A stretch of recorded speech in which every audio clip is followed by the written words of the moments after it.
કાલે સાંજે અમે બધી ગાડીઓની રીલ નાખી છે એક સાથે ઇન્સ્ટાગ્રામ અને ફેસબુકમાં, અને ભાઈ હોલસેલ ભાવમાં નાખેલી છે ગાડી. હવે મુકેશભાઈએ કાલે રાત્રે આ ગાડી જોઈ તો એમને પૂછીએ છે કે ભાઈ આ ગાડી મુકેશભાઈએ કઈ જગ્યા પર જોઈ? ઇન્સ્ટાગ્રામમાં જોઈ કાલે દિવસે, અને રાત્રે તમને 11 વાગે ફોન કર્યો એટલે તમે ગાડી બતાવી એટલે અમને સારી લાગી એટલે અમે અત્યારે કાલ રાત્રે બાનું આપીને અત્યારે લેવા આવ્યો. ભાઈ પ્રિન્સ ઓટોમાં રાત્રે 11:30 વાગે ફોન કરીને મુકેશભાઈએ મને કીધું કે ભાઈ અમારે ગાડી જોવી છે.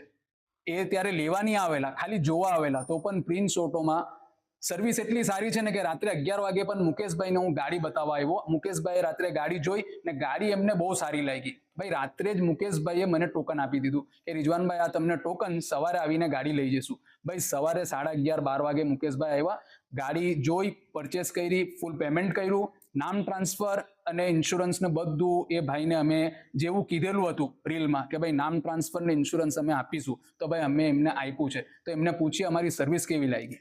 સર્વિસ સારી લાગી, બધું ભેગું છે એટલે લેવા આવ્યા છે. તો અમારા જે બીજા ફોલોવર છે જે અમારી રીલ જોઈ છે એમને શું કહેશો તમે? ના આવજો, અત્યારે સારું છે અને ગાડી પણ સારી લાગી. તો ભાઈ પ્રિન્સ ઓટોમાં તમે વિઝિટ કરો, સેલ લાગેલું છે, લઈ જાઓ, નહીં તો આવી રીતના ગાડી રાતો રાત વેચાઈ જાય છે ભાઈ. ચાલો, કોંગ્રેચ્યુલેશન મુકેશભાઈ.